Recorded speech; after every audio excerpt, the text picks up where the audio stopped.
Olá, pessoal. Sou o professor Platão Neto. Estou aqui para falar sobre direito coletivo do trabalho. Estamos aqui no curso Magistrar Educacional, esse extensivo de carreiras jurídicas, falando sobre uma parte que eu gosto muito, que é o direito coletivo do trabalho. Como vocês verão, sou apaixonado aí por esse tema. Mas antes de tudo, vou me apresentar um pouco para que vocês possam me conhecer. Eu sou juiz do trabalho, atualmente titular da oitava Vara do Trabalho de Goiânia. Sou professor também da Universidade Federal de Goiás, também concursado. Sou mestre em Direitos Humanos pela Universidade Federal de Goiás e doutor em Direito pela Universidade Federal de Minas Gerais.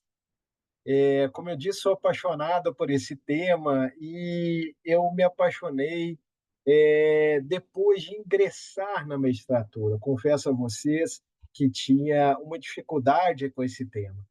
E no primeiro concurso que eu fiz no Pará, que eu fui aprovado em primeiro lugar, eu enfrentei esse tema na segunda fase. Apesar de ter tido ali alguma dificuldade, eu consegui passar bem na segunda fase, mas no meu segundo concurso, também que eu fui aprovado, eu enfrentei na prova oral esse tema do direito coletivo do trabalho. E ali eu percebi as minhas deficiências, as minhas carências, e resolvi realmente estudar esse tema. E aí, depois de formado, já na magistratura, eu tive a oportunidade de lecionar numa pós-graduação. Me deram de cara 30 horas de direito coletivo do trabalho. E aí eu tive que realmente estudar para valer. Comprei uma série de cursos e assim aprofundei nessa temática e me encantei pelo tema. Eu somente estudando a fundo, podendo trabalhar essa matéria, eu fui me tornar aí um conhecedor e hoje um replicador desse assunto que me atrai muito. Então, eu confesso também que na faculdade eu me dediquei mais ao direito individual. Fui aluno na graduação de uma das maiores professoras de direito do país, direito do trabalho, a professora Alice Monteiro de Barros, ela que era professora lá da Universidade Federal de Minas Gerais. Vejam, lá na minha graduação, é, ali eu tive uma dura opção. Eu tinha, de um lado, o professor Maurício Godinho Delgado e, de outro, Alice Monteiro de Barros. Então, a nossa turma, ela ou tinha aula com um ou aula com outro. Vejam, né, a sorte que nós tivemos. E eu acabei caindo na turma da professora Alice Monteiro de Barros, e eu agradeço a ela muito, porque ela foi determinante na minha aprovação, porque ela conseguiu realmente incutir na minha mente muito do conhecimento sobre direito do trabalho. Eu aprendi muito com ela repetia muitas matérias, ela conseguia realmente fazer com que a gente absorvesse esse tema. Mas mesmo com toda a qualidade que a professora Alice Monteiro de Barros tinha, ela não aprofundou tanto em direito coletivo do trabalho como ela podia. Até porque você vê a matéria toda de direito do trabalho, dada ali em direito do trabalho 1 e 2, é difícil você chegar ainda com fôlego em trabalho 2 para explorar a fundo o direito coletivo do trabalho. Então, eu consegui aprender algo com ela, claro, mas eu não consegui toda aquela profundidade, a verticalidade que eu precisava para entender o tema. E aí a gente aprende ensinando. Eu tive essa oportunidade, então, de preparar 30 aulas, 30 horas de aula para uma pós-graduação, e aí eu fui estudando tema a tema, e hoje eu me sinto muito bem falando sobre direito coletivo do trabalho. Sobre esse tema, já falei em várias pós-graduações, também na graduação, e, e agora nesse curso magistrar, explorando o que cai em concurso, concurso da magistratura e do Ministério Público, eu quero compartilhar com vocês, passar um pouquinho dessa minha experiência, desse meu conhecimento no tema. Vou compartilhar aqui o material com vocês, fiquem à vontade, vou passar para a coordenação do curso para que vocês possam ter acesso. Então, enquanto eu falo aqui, não precisam, né, vocês se preocuparem com o material, que vocês vão receber esse material. E aquilo que eu for falar, né, de explicação e tal, aí sim vocês façam as anotações de vocês, ok?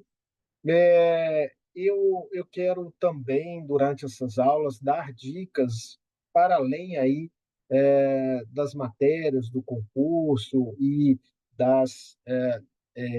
daquilo que está nos livros, nas referências bibliográficas, até porque eu acho que para a gente introjetar, realmente absorver esse conteúdo, a gente precisa transcender um pouco os livros. Então, eu quero deixar aí também algumas dicas de filmes, como documentários, é, para vocês é, tentarem também entender essa matéria de uma forma mais light, mais prazerosa, e quem sabe aí vocês vão ter a mesma paixão que eu tenho sobre esse tema. Ok, pessoal? Então, saúde, assim, todas as alunas e os alunos do Magistrar. Eu espero que um dia tenhamos a oportunidade de estarmos juntos presencialmente, mas deixo aqui essas lições para vocês com muito carinho e dedicação. Vou então compartilhar esse material que vai estar disponível na integridade para todos vocês e espero aí que vocês estejam conseguindo visualizar bem esses slides e de modo assim que vocês possam ter todo o conteúdo à disposição de vocês. Bom, o que nós vamos explorar aqui, né? O nosso tema é direito coletivo do trabalho, teremos agora uma parte introdutória e vamos tentar aí percorrer todo esse caminho que está no conteúdo programático dos mais importantes concursos do Brasil, entre eles aí a da Magistratura Trabalhista e do Ministério Público do Trabalho. Aí, se vocês forem pegar o conteúdo programático do concurso nacional unificado para a magistratura do trabalho, vocês verão aí um amplo, né, uma quantidade muito grande de tópicos em direito coletivo do trabalho, é muito vasto, abrange praticamente tudo que se é estudado no tema. Não vou fazer a leitura aqui desse conteúdo, vocês devem conhecer, mas de uma forma muito geral, é preciso que vocês adentrem aí ao conceito de direito coletivo do trabalho, aos princípios, às relações de trabalho, negociação coletiva, enquadramento sindical, representatividade, conheçam um pouquinho também de direito internacional do trabalho, que é referente a essa matéria, e a parte contemporânea do sindicalismo brasileiro.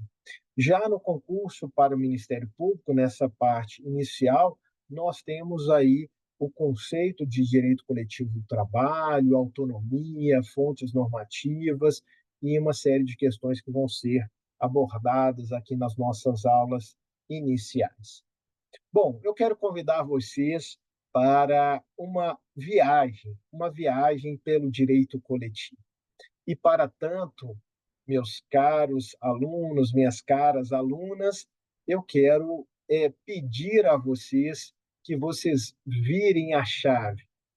Nós vamos deixar a nossa bagagem do direito individual um pouco de lado e vamos entrar nessa viagem do direito coletivo do trabalho, entrando numa outra frequência, numa outra vibe, já que o direito individual traz conceitos e traz perspectivas diferentes do direito coletivo.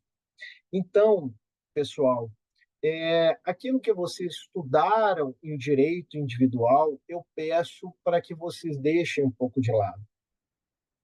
Eu tinha muita dificuldade, também digo a vocês, para entender o direito coletivo, que eu não conseguia dissociar o direito coletivo de tudo aquilo que eu tinha aprendido no direito individual. O que nós aprendemos lá no direito individual? Nós aprendemos sobre o princípio da proteção, da norma mais benéfica, da condição mais favorável, da primazia da realidade. E essas ideias, esses princípios que estão lá no direito individual, eles não servem do mesmo modo para o direito coletivo. Isso porque, na relação de direito do trabalho, na relação empregado e empregador, nós temos uma parte mais fraca nessa relação, aquela parte hipossuficiente que justifica a proteção que é dada ao direito, no direito individual. Isso não existe no direito coletivo, já que no direito coletivo nós temos uma equivalência dos sujeitos coletivos.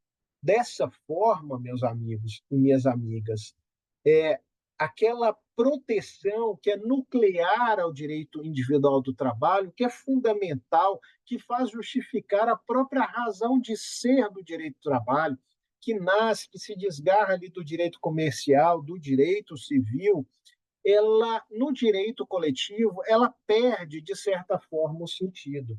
Se a gente for levar a ferro e fogo a proteção que você tem lá no direito individual, a ideia que a gente tem no direito coletivo, ela vai ficar prejudicada. Então, pessoal, vamos esquecer aquelas ideias do direito individual, vamos deixar de lado um pouquinho isso quando a gente for estudar direito coletivo do trabalho. Não dá para a gente pensar da mesma forma, até porque no direito individual nós temos normas que são criadas pelo legislador, por um terceiro neutro, por alguém que está ali fora daquela relação, né? Então, o legislador, aquele estranho ali, aquela relação, impõe normas que vão subjugar aquelas partes envolvidas, que vão tratar daquela relação ali capital-trabalho, esse sujeito estranho, aí, esse legislador, ele não vai impor as normas no direito coletivo do trabalho, em que essas normas são feitas pelos próprios partícipes da relação processual. Percebe, então, essa diferença fulcral entre direito individual e coletivo? Vejam, no direito coletivo, nós temos uma autonomia da vontade coletiva, ou seja, aqueles que impõem as normas são também os destinatários delas. Enquanto no direito individual, nós temos uma heteronomia, porque é o legislador que está fora dessa relação que impõe aquelas, é, aquelas normas que vão prevalecer na categoria que está sendo ali tratada naquelas, naquelas relações. Então, nós temos aqui, pessoal, uma diferença que é fundamental, né? Porque nós, no direito coletivo, nós temos a possibilidade de ter uma criação de normas que vão reger essas categorias envolvidas, ou nós vamos ter aí também um terceiro, aquela relação mais aí entrando em campo o judiciário com seu poder normativo, que tem toda a categoria, que tem toda uma especificidade que também não há no direito individual, ok? Porque se a gente pensar na justiça estadual, quando se trata do direito civil, do direito penal, quando a gente vai falar de outras situações, a gente vai ter o quê? Aquelas relações ali civis, a questão penal, toda ela estabelecida pelo legislador. E aí, no direito coletivo, nós temos a possibilidade de termos a intervenção da justiça criando normas para aquelas categorias. Vejam, não há na justiça comum estadual, não há na federal uma situação equivalente à da justiça do trabalho quando se trata do poder normativo. Percebem que nessa nossa viagem a gente precisa deixar de lado essa bagagem, essa carga toda do direito individual, que traz uma série de ideias relativas à proteção do trabalhador em razão daquela parte mais fraca na relação, e aí nós temos que deixar de lado tudo isso e pensarmos nesse direito coletivo, nesse dissídio coletivo, que não é um processo coletivo, como também o é aquele processo quando nós temos ali uma reunião de pessoas e tal. Então, aqui o direito coletivo ele é todo diferente ele tem diferenças que só o direito coletivo do trabalho tem. Então, quando a gente começa a pensar assim, quando a gente começa a perceber dessa forma, a gente tem mais chance de compreender toda essa sistemática do direito coletivo. E aí, meus caros e minhas caras, nós temos uma das coisas que estão, inclusive, no programa, é a denominação desse sub-ramo do direito do trabalho. Como nós chamaríamos, então, esse direito em que se envolvem sindicatos, em que se envolve um poder anômalo e excepcional da justiça do trabalho, que é o poder normativo? Como é que nós vamos denominar esse sub-ramo? E aí, na história, Maurício Godinho Delgado conta que nós temos ali denominações arcaicas, como direito industrial, direito operário, direito corporativo, mas na atualidade, na contemporaneidade, o nome mais adequado para esse sub-ramo é o de direito coletivo do trabalho. Por quê? Diferente do direito sindical, que tem um caráter subjetivista, ou seja, focado nos sindicatos que são sujeitos dessas relações.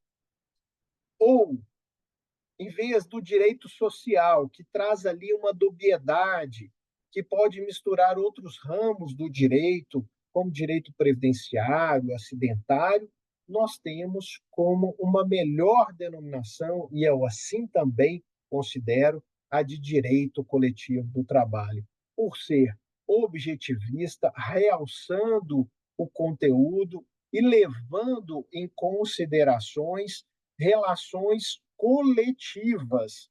Né? Dessa forma, nós temos, então, essa denominação que é a mais aceita dentro de todas as doutrinas e todos os concursos e disciplinas de graduação e de pós-graduação. Okay? Então, quanto à denominação atual mais adequada, nós temos a de direito coletivo do trabalho. Esse direito coletivo, que pode ser conceituado aí também seguindo o nosso programa, como um complexo de estudo, institutos, princípios, regras jurídicas que regem relações laborais, não consideradas no seu aspecto individual, mas consideradas de forma coletiva, realizada de forma autônoma ou através de entidades sindicais, tendo ainda assim funções social, política e geradora de normas jurídicas. Então, pessoal, nós temos aqui uma situação de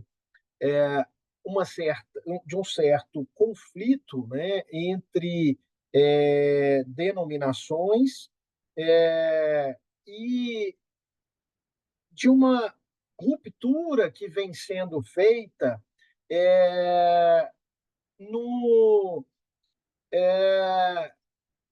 na própria essência do direito, né? Haja vista que nós tivemos ao longo do tempo é, uma, uma dissociação das disciplinas. Vamos considerar que tudo começou lá do direito comercial, que se desgarrou e veio para o direito civil. Aí se percebeu que no direito civil era impossível dar mesmo tratamento a algumas partes, aquelas partes da relação capital-trabalho. Então, havendo uma parte mais fraca nessa relação, e percebeu a necessidade de uma ruptura com isso, criando-se assim o direito do trabalho.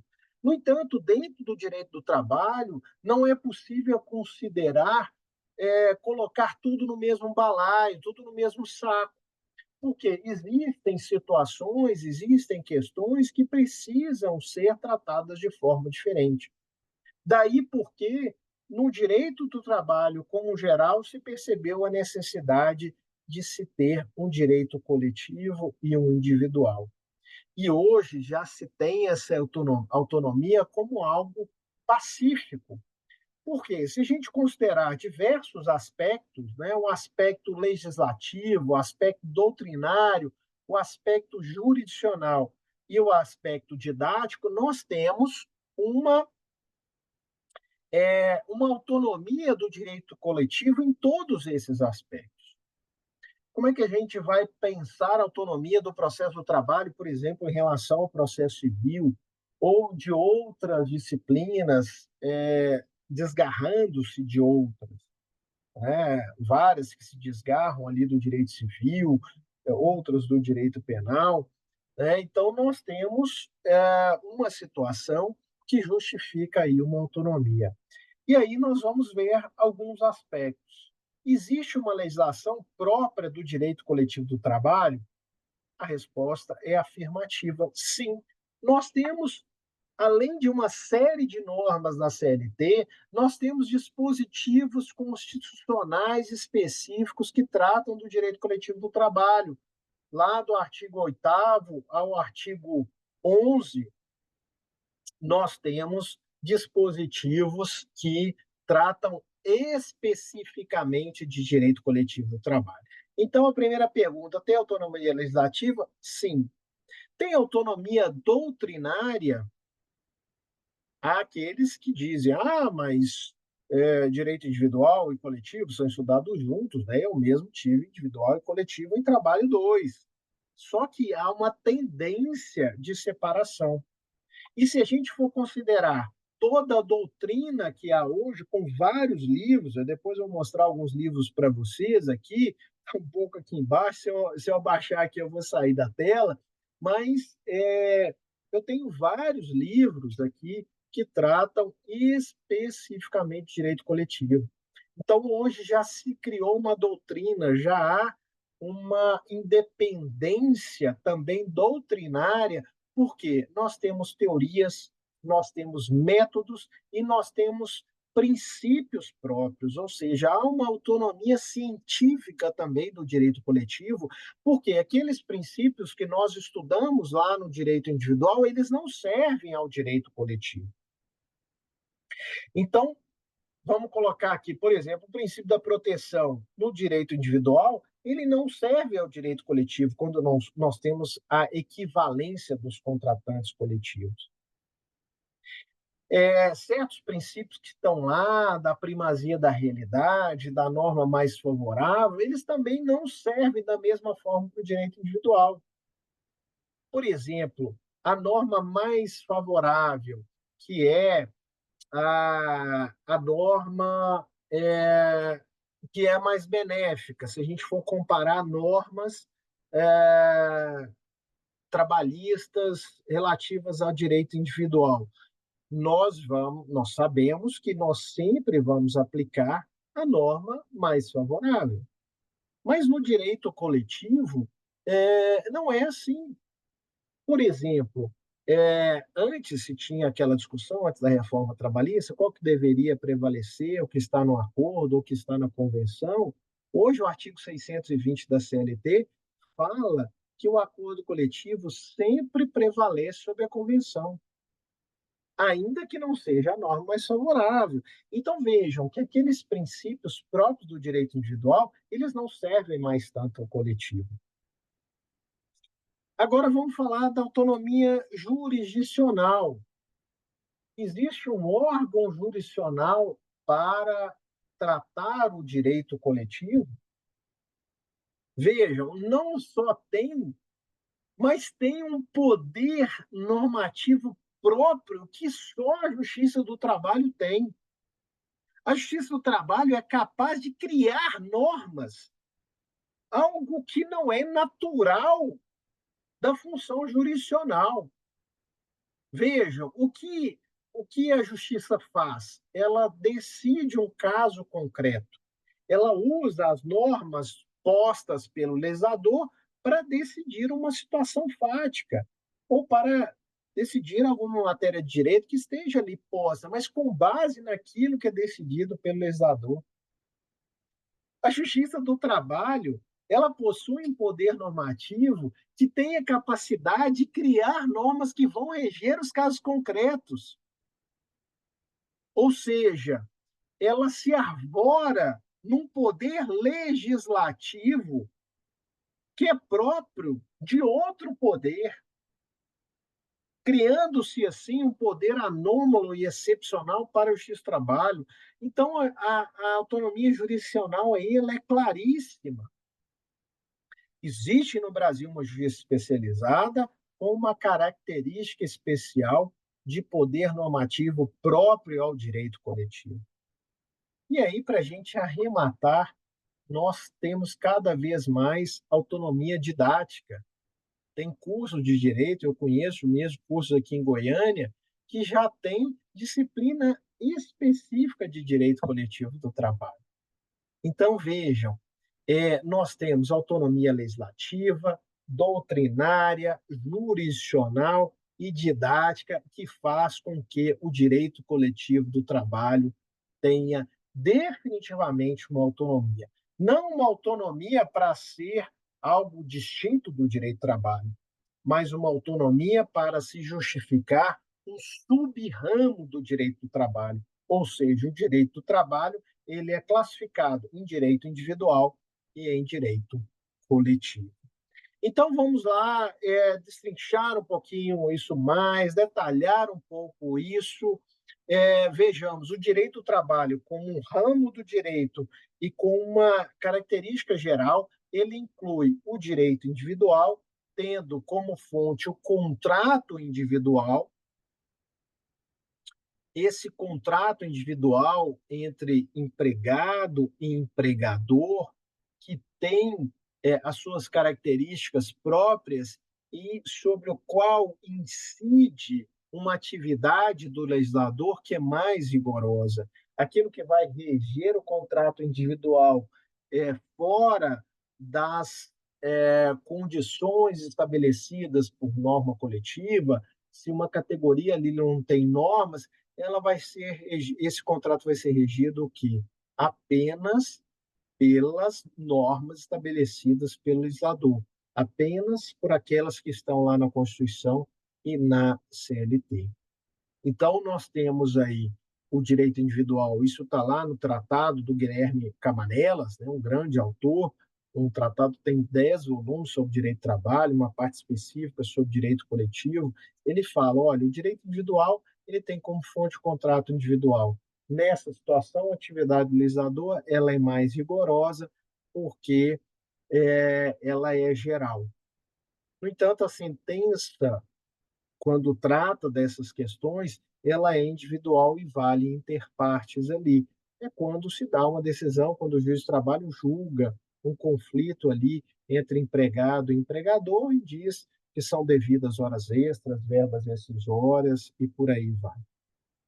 Enquanto no direito coletivo, eu tenho como fonte a norma coletiva, que pode ser um acordo coletivo ou pode ser uma convenção coletiva. A atividade desse legislador aí, que podem ser os sindicatos, que podem ser a Justiça do Trabalho, ela é menos rigorosa e mais limitada no tempo. A convenção não pode passar de 2 anos, a sentença normativa de 4 anos, e ela vai sendo moldada de acordo com as circunstâncias daquelas categorias, sendo que a sentença normativa vai ter validade para toda aquela categoria, e nesse sentido, ela é erga omnes. Muito bem, dentro desse cenário, e algo que vem muito também nos concursos, é a questão da liberdade sindical. Dentro desse cenário, né, após aí falarmos um pouquinho sobre o conceito, sobre denominação, sobre algumas fontes normativas, vamos falar ainda sobre os princípios, aí percorrendo o nosso programa, nosso conteúdo programático dos concursos de juiz e do Ministério Público do Trabalho. Um ponto aqui que vem de uma forma também muito importante é a questão da liberdade sindical. A liberdade sindical ela tem pelo menos 3 aspectos que precisam ser examinados. Para eu ter uma liberdade plena, eu teria que ter liberdade de filiação ou não a sindicato, isso nós temos no Brasil, direito de o sindicato autodeterminar-se, isso nós temos no Brasil, mas também o direito de constituir qualquer sindicato, incluindo a liberdade de organizar mais de um sindicato numa mesma categoria. Nós temos isso no Brasil? Não temos. Por quê? Em razão do nosso sistema de unicidade sindical, que está lá cravado no artigo 8º, inciso 2º da Constituição Federal de 1988. Sabe-se que lá no inciso 2º se está ali, se tem a clara vedação, proibição de criação de uma organização sindical em qualquer grau representativo de uma categoria econômica ou profissional que não pode ser inferior à área de um município. Com essa restrição, com essa limitação que nós temos em nossa Constituição, nós temos uma limitação, uma restrição à liberdade sindical no Brasil que impede que nós tenhamos uma liberdade plena. Isso porque nós, além de termos essa limitação, essa restrição na Constituição, nós temos uma situação aí que é, de certa forma, também limitadora, que é a falta de ratificação da Convenção 87 da OIT. Lá no seu artigo 2º, nós vamos mostrar aqui em seguida, nós temos esse artigo, um dos mais importantes aí da Convenção 87 da Organização Internacional do Trabalho, que não foi ratificada pelo Brasil. Lá nesse artigo 2º, se garante aí, se assegura o direito de trabalhadores e de entidades patronais de se organizarem da forma como entenderem. Isso significa a possibilidade de termos, por exemplo, mais de um sindicato numa mesma categoria. A única coisa que a Convenção 87 fala é a necessidade de se observar, ou o direito de se observar aquilo que está no estatuto dessas entidades. Mas a gente abrindo essa possibilidade, e, a meu ver, isso é necessário para um sindicalismo pleno e efetivo, haja vista que não é possível a gente admitir essa restrição, essa proibição, fazendo com que aquele sindicato que conseguiu o registro em razão da anterioridade, ele vai se perpetuar no tempo. E aí, às vezes, dirigentes sindicais que não têm compromisso com a categoria, que estão marcados por um peleguismo, por uma situação mais favorável à empresa do que, às vezes, aos próprios representados, nós temos aí, nessa situação, a incapacidade ou a impossibilidade de aqueles trabalhadores que estão sendo prejudicados de buscarem uma alternativa, um outro sindicato, por que não a possibilidade de um sindicato A, do sindicato B, até do sindicato C, representando uma mesma categoria. E aí, aquele que for mais eficiente, aquele que for buscar uma representatividade, representatividade maior, ele vai, então, às vezes, ou conseguir a representação, aí, dependendo daquilo que é regulado, ou, né, se garantem a todas ali a representação, a todas as entidades, mas os benefícios conquistados vão ser devidos apenas àqueles filiados àqueles sindicatos. É o que acontece, por exemplo, na Itália. A Itália, nós temos um pluralismo sindical, eu já morei na Itália, estudei lá, e no período em que lá estudei, pude estudar bastante o direito sindical, pude constatar isso muito claramente, que lá nós tínhamos mais de um sindicato por categoria, e ao contrário daqui no Brasil, em que todos os benefícios são estendidos a todos os representados, aqueles benefícios conquistados pelos sindicatos lá só eram estendidos aos filiados. Isso fazia com que houvesse uma certa competição, uma competição benéfica entre os sindicatos, de modo que se buscava em ampliar benefícios para se angariar mais filiados. Aqui no Brasil, nós temos uma circunstância, uma situação de que dirigentes sindicais se perpetuam no poder. E aí eu queria deixar uma dica para vocês, já que falei aqui de filmes, de documentários, eu queria trazer aqui para vocês um documentário que, para mim, é espetacular. Eu já assisti várias vezes. Talvez a primeira vez que você assistir, vocês vão achar um pouco chato e tal, porque ele é um pouco monótono, parado em certas vezes, mas ele é fantástico. A dica é Braços Cruzados, Máquinas Paradas. Anotem aí, Braços Cruzados, Máquinas Paradas. Tem na Netflix, é um documentário de 70 e poucos minutos, mas vale a pena. Por quê? Ele revela, primeiro, isso que eu estou falando, de dirigentes que se perpetuam no poder. Ali, no caso específico, o documentário ele trata de uma eleição do Sindicato dos Metalúrgicos, lá em São Paulo, e tinha lá um presidente que estava há 14 anos no poder. E aí nós chegamos ali, ali na década de 70, com esse presidente do sindicato, Joaquinzão, lá há vários anos ali no sindicato, né? Desde 64 ali, ele vai até 78, se não me engano, e aí nós temos essa eleição marcada por uma interferência do Poder Executivo, inclusive, né? E se a gente for ver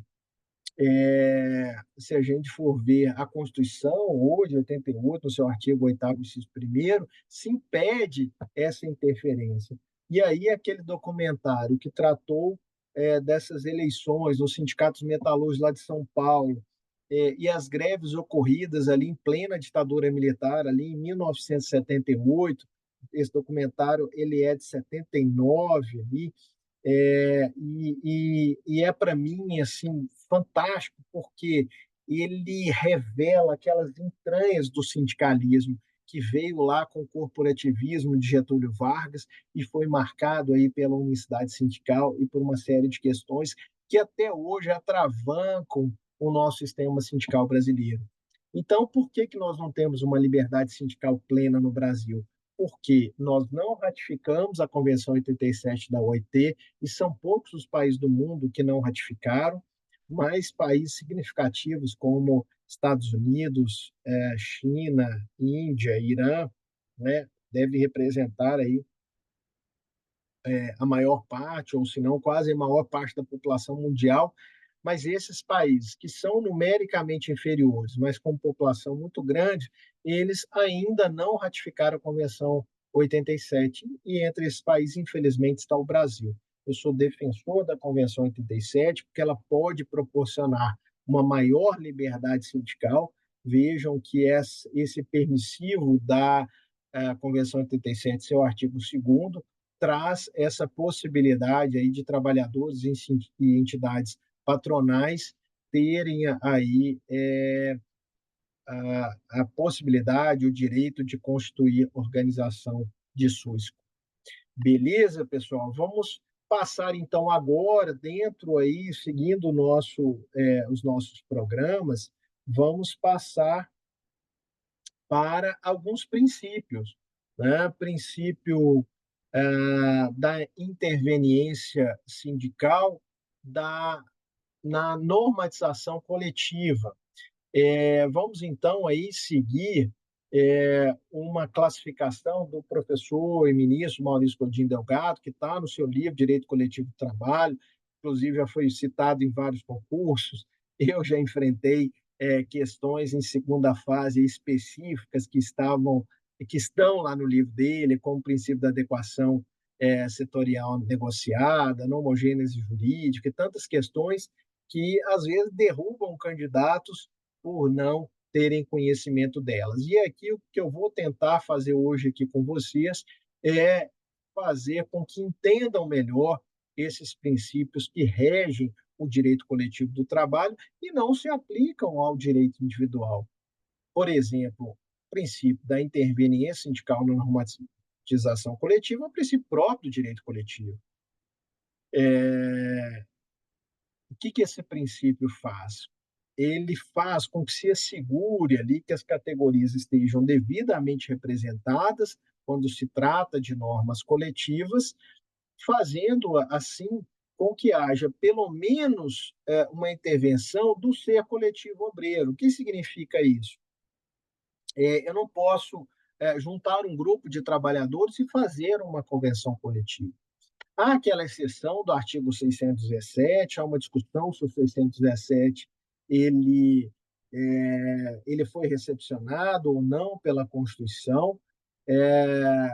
O artigo 617 fala lá que empregados de uma ou mais empresas podem celebrar acordo coletivo não é, quando os sindicatos não estiverem atuando. Dá-se um prazo ali para o sindicato se manifestar, se o sindicato não se manifestar, pode até consultar a federação, mas há uma discussão se esse dispositivo ele foi recepcionado ou não. Na prática, a gente acaba não vendo essa circunstância ali descrita no 617. Então, essa discussão acaba sendo um pouco teórica. Mas o que a nossa Constituição ela exige, então? Que, ao menos nas normas coletivas, estejam presentes o sindicato profissional, o sindicato dos trabalhadores. Por quê? Como uma forma de se evitar que alguns trabalhadores sejam movidos ali pelos empregadores e, e aceitem certas condições que não são discutidas devidamente no âmbito de uma entidade sindical. Então, nós temos lá no artigo 8º, inciso 6º da Constituição, a obrigação de participação de sindicatos em negociações coletivas. Então, na convenção coletiva, nós vamos ter o sindicato dos trabalhadores e dos empregadores, e no acordo coletivo, nós vamos ter o sindicato dos trabalhadores e negociação com empresa ou com grupo de empresas. Mas sempre tem que ter pelo menos um sindicato ali envolvido. Isso é o princípio da interveniência sindical na normatização coletiva. Agora vamos ao segundo princípio, dentro desses princípios regentes de relações entre seres coletivos trabalhistas, um princípio que deixa clara aí essa diferença entre o direito individual e coletivo. Vocês lembram que no direito individual nós temos essa ideia da proteção, que ela é necessária, é a razão de ser do direito do trabalho. Mas no direito coletivo, diferentemente, nós temos uma equivalência dos contratos coletivos, dos contratantes coletivos, em razão da natureza desses seres coletivos. Vejam bem, por que nós temos essa proteção no direito individual? Porque o empregado tem um receio de perder o emprego. Não é isso? Então, no direito coletivo, os dirigentes sindicais, eles têm garantia de emprego. Então, essa ideia, vejam, raciocinem comigo, essa ideia de, de necessária proteção em razão desse temor de se perder o emprego, isso não vale para os dirigentes sindicais que estão escudados pela estabilidade sindical. Então, vejam, considerando isso, considerando a garantia dos dirigentes sindicais e levando-se em conta ainda que a união ela faz a força, né? Nós temos então a equivalência dos contratantes coletivos. Dos sindicatos dos empregadores não há dúvida quanto a essa situação. Mas os trabalhadores sozinhos, eles estão numa situação de desigualdade, mas quando esses trabalhadores estão representados por seus sindicatos, tendo os dirigentes o escudo da garantia de emprego, nós temos então uma equivalência. O que equivale aí, pessoal, são os sindicatos e não os membros da categoria, ok? Mas esse é o princípio que rege aí o direito coletivo do trabalho. O que mais nós temos aí dos princípios do direito coletivo, já caminhando aí para a parte final dessa nossa primeira aula, nós temos ainda a necessidade de lealdade e transparência na negociação coletiva. Temos que ter boa-fé e clareza quanto às condições subjetivas e objetivas envolvidas na negociação. Quando eu estava na Itália, eu via isso muito claramente, porque lá nós temos uma participação muito mais efetiva dos trabalhadores na direção. E na Alemanha nem se fala que há um direito de participação dos trabalhadores nas deliberações da empresa. Há o que se chama lá de cogestão.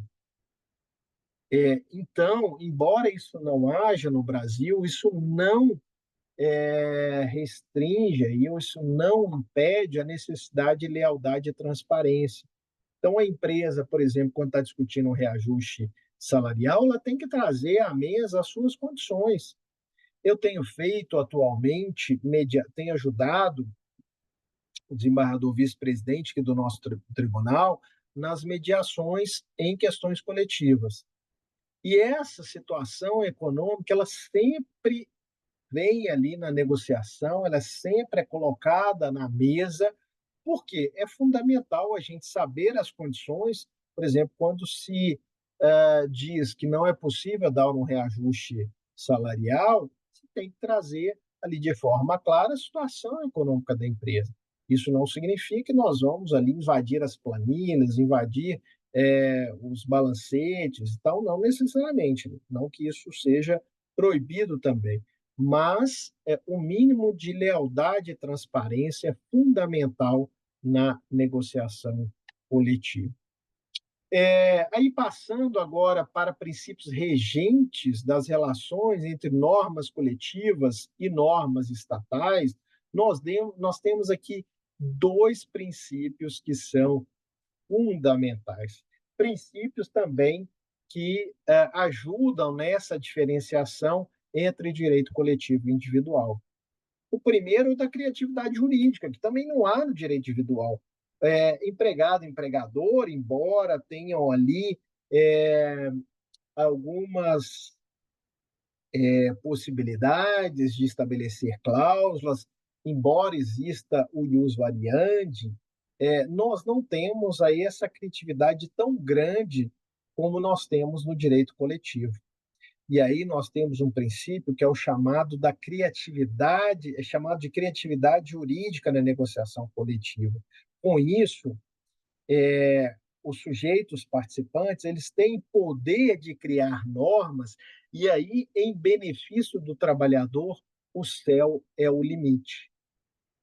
Até porque, se nós não tivéssemos criatividade no direito coletivo, nós não tínhamos sentido, razão de ser do próprio direito coletivo, que vem o quê? Que vem para quê? Que vem para criar, para agregar valor àquilo que está nas normas postas pelo legislador. Faz algum sentido, pessoal, nós termos uma convenção, um acordo coletivo que só reproduza o que está na legislação? Sentido algum, concordam? Então, nós precisamos de criatividade, nós precisamos de criação, porque o direito coletivo vem para agregar valor às normas postas pelo legislador, aqueles benefícios, aqueles direitos que estão na Constituição e na CLT, só se faz sentido, só tem sentido se a gente tiver benefícios diferentes que se somam àqueles, dentro do quê? De uma criatividade jurídica. Então, nós temos a criação de normas que vão se somar à normatividade heterônoma estatal. Por isso que, no direito coletivo, nós temos autonomia. O que é autonomia? É capacidade de criar normas próprias. Autonomia, auto vem de próprio, de si mesmo, e nomo vem de normas. Então, nós temos aí a possibilidade de criar normas para si mesmo, para as próprias categorias. E temos ainda um que ficou famoso, que já caiu em vários concursos e continua caindo toda hora, e que já foi considerado até em tema de repercussão geral do Supremo Tribunal Federal, que é o da adequação setorial negociada. Eu acho que nada mais, nenhuma questão cai mais em concurso, seja em questão objetiva ou subjetiva, do que a tal adequação setorial negociada, que está, inclusive, citado de forma expressa no tema 1046 do Supremo Tribunal Federal, que fala de validade de norma coletiva. Lá no tema 1046, lá fala o seguinte: são constitucionais acordos e convenções coletivos que, ao considerar a adequação setorial negociada, pactuam limitações ou afastamento de direitos trabalhistas. Vamos voltar nele depois. Mas vejam a importância desse princípio, que foi considerado de forma expressa num tema, numa tese no Supremo Tribunal Federal. Então, o que é isso, pessoal? O que é esse tal de adequação setorial negociada? De forma resumida, considera duas coisas: uma elevação do padrão setorial daquela categoria, e a segunda coisa, a indisponibilidade, a irrenunciabilidade dos direitos de indisponibilidade absoluta. Então, toda vez, busquem colocar isso na cabeça, na memória, tentem absorver e entranhar isso. Adequação setorial negociada significa o quê? a elevação do padrão setorial daquela categoria e a garantia dos direitos mínimos, significando isso a irrenunciabilidade dos direitos de indisponibilidade absoluta. O que significa isso? Quais são esses direitos? Anotação da carteira, normas de saúde e segurança do trabalho, isso é indisponível, isso é inegociável. Agora, se eu tenho situações que eu posso negociar tendo uma elevação do meu padrão setorial, eu tenho a observância à adequação setorial negociada. Isso, por exemplo, vamos colocar lá uma categoria, né? Por exemplo, os motoristas de transporte coletivo que podem negociar ali, por exemplo, os intervalos após as suas linhas. Eu vou garantir um intervalo intrajornada satisfatório. Eu vou observar as normas de saúde e segurança do trabalho, mas eu posso negociar alguma coisa tendo uma elevação setorial? Se eu tiver isso, eu respeito a adequação setorial negociada. Então, o que pressupõe uma negociação? Concessões recíprocas. Então, se eu estou tendo uma elevação setorial e se eu estou ali transacionando, mas eu não estou abrindo mão de direitos de disponibilidade absoluta e estou tendo uma elevação setorial, eu estou observando a adequação setorial negociada. Ok, pessoal? Aí, para a gente encerrar mesmo essa primeira parte, quais outros princípios aí são considerados no direito coletivo? A irrecusabilidade, ou seja, os sindicatos têm que negociar, isso não significa se sujeitar aos interesses da outra parte, aceitar a pauta de reivindicações, mas eu tenho que sentar na mesa. Inclusive, se isso não for observado, eu posso ter, por exemplo, a superação daquele pressuposto do comum acordo. Como vocês sabem, para ter o dissídio coletivo, eu preciso ter o comum acordo, ou seja, sindicatos, trabalhadores, empregadores precisam aceitar o dissídio coletivo, porém, se um se recusar a negociar, se um estiver criando obstáculos para que se tenha a negociação, posso superar isso com uma decisão judicial e se aceitar o comum acordo na falta desse pressuposto processual que é essa negociação. Ok? Tenho ainda o dever de informação, que está relacionado aí à transparência, à lealdade. Eu tenho ainda o dever de paz, isso significa o quê? Que eu tenho um período ali que eu não posso ter greve, que eu não posso ter atos violentos, de modo que se tenha uma efetiva negociação. Eu não posso ter ainda a vedação do retrocesso, com algumas exceções, por exemplo, a pandemia foi um período em que se admitiu um retrocesso para garantir outros direitos fundamentais, então, para se garantir emprego e renda, se aceitou ter redução de salário, algumas questões ali que já estavam consagradas, mas no âmbito coletivo, quando a gente vai ver lá o 114, parágrafo 2º da Constituição, a gente vai ver essa vedação do retrocesso ali de forma bem clara ali no parágrafo 2º, quando lá no parágrafo 2º, lá no final do parágrafo 2º, se diz que deve se garantir as cláusulas convencionadas anteriormente, de modo a se não ter um retrocesso.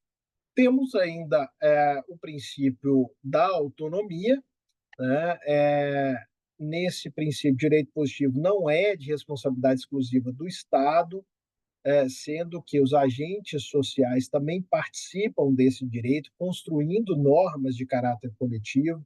Essa é a ideia justamente do direito coletivo, né, que preenche as lacunas legais, que melhora a condição social do trabalhador. Nessa forma, então, os sindicatos representativos de categorias dos empregados e empregadores negociam com finalidade de criarem, alterarem ou suprimirem direitos trabalhistas, normalmente de caráter privado, que irão vincular as partes atingidas por esse contrato coletivo aí resultante dessa negociação. Então, nós temos lá o princípio da autonomia da vontade coletiva, bem consagrado ali no artigo 8º da CLT, né? E essa ideia de que a legislação posta pelo legislador se soma a esses novos benefícios criados nessas normas coletivas. Temos ainda o princípio da paz social, ou da busca do equilíbrio social, por se tratar de uma lide entre dois agentes sociais com interesses antagônicos, né? O patronal ele quer o lucro, o trabalhador ele quer a sua dignidade, quer o seu trabalho sendo bem recompensado. Então nós temos essa relação, essa luta entre capital e trabalho. Temos no direito individual, na relação material, na relação ali entre patrão e empregado, uma desigualdade jurídica e patrimonial, sendo que a negociação coletiva ela tem como finalidade buscar esse equilíbrio desses dois lados desiguais da balança, pondo fim assim ao conflito e pacificando a coletividade. E por último aí temos o princípio da exclusividade sindical, que repele o sindicato misto. O que significa isso? Eu tenho um único sindicato representativo de uma categoria, e só sindicato de trabalhadores ou de empregadores. Eu não posso ter sindicato misturado. Então, eu tenho um incentivo à criação apenas de sindicatos que representam com exclusividade ou uma categoria econômica ou uma profissional, decorrente ali do artigo 8º da nossa Constituição e respeitando a Convenção 98 da OIT, esta sim ratificada pelo Brasil. O fundamento é a garantia de independência de sindicatos trabalhadores ante a facilidade de seu domínio pelo poder econômico do sindicato patronal. Pessoal, lá na Alemanha, eu cheguei a visitar o IG Metall, que é o maior sindicato da Alemanha, e um sindicato que congrega metalúrgicos, ou seja, aqueles que produzem carro, produzem coisas com ferro, aço, madeireiros, que fabricam móveis e outras coisas com madeira, e os chamados têxteis, que fabricam vestuário. Todos eles misturados num único sindicato, o que no Brasil seria impensável. Mas lá nós temos essa união aí que faz representar aquilo que a gente chama de sistema da unidade sindical, diferente do nosso, que é a da unicidade sindical. Sem, claro, violar a exclusividade sindical, né, por categoria. Mas queria terminar essa aula trazendo essa reflexão sobre essa necessidade de categoria, né? Por que nós temos, essa parte aqui da Constituição vai ficar para próximo, por que nós temos essa representação por categoria e não a permissão de categorias diferentes estarem juntas. O nosso sistema é muito engessado e, apesar da unicidade sindical, nós temos mais de 16 mil sindicatos no Brasil. Olha que contrassenso, que contradição. Nós temos uma restrição, mas como nós podemos ter sindicatos por município, nós temos uma multiplicidade de sindicatos muito grande no Brasil, o que é um contrassenso. Eu acho que nós temos que trazer essas reflexões para o direito coletivo, para além de estudar para um concurso, fazer uma prova, um exame, algo assim, mas nós temos que pensar o direito coletivo no Brasil para transformar essa nossa realidade. Realidade de sindicatos fracos, não todos, mas muitos sindicatos de fachada, um sindicalismo que ainda é pobre, de modo geral, ainda é fraco, que não permite essa evolução do direito sindical no Brasil. Eu vejo com bons olhos, não sei se daria certo no Brasil, mas eu vejo com bons olhos uma liberdade sindical plena, que pode ser com pluralismo sindical ou com a unidade, mas eu vejo que a gente precisa refletir esse nosso sistema de unicidade sindical. Então, fecho com isso essa nossa primeira aula. Vamos seguir discutindo os pontos do programa, vamos trazer questões aqui para o debate, para a gente testar aí os nossos conhecimentos. E espero que vocês continuem assistindo e me sigam também nas próximas aulas, tá bom? Muito obrigado. Fecho aí com um abraço platônico e até a nossa próxima aula. Isso aí, pessoal. Até mais.